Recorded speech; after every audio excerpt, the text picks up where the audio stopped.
करिया के लगे हो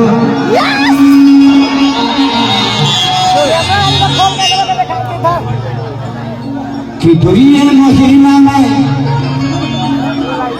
इतना नीचे चली गई हो जवन झूठा छोड़ दे हल रहनी भैया से तू खैल हो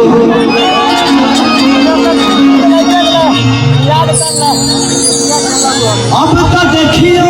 के अफसोस बा कि के करार न कहीं हो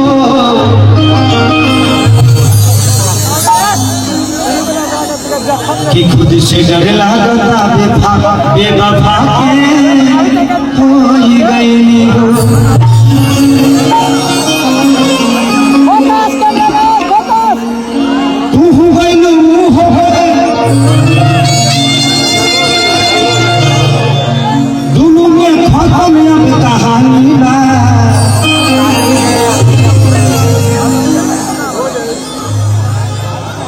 जितना लुटाए के मालूम डालो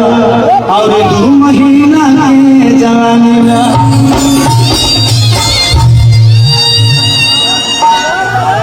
कि जहाँ जाइबू तो जा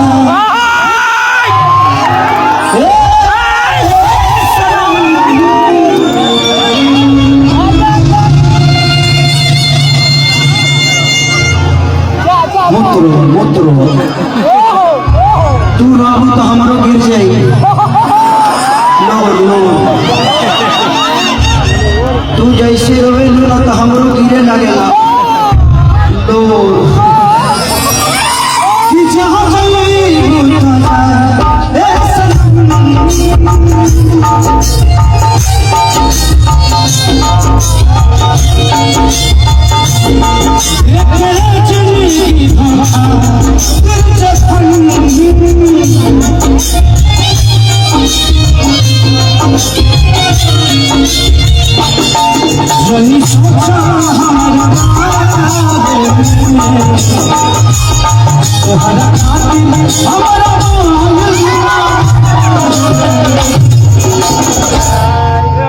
प्यार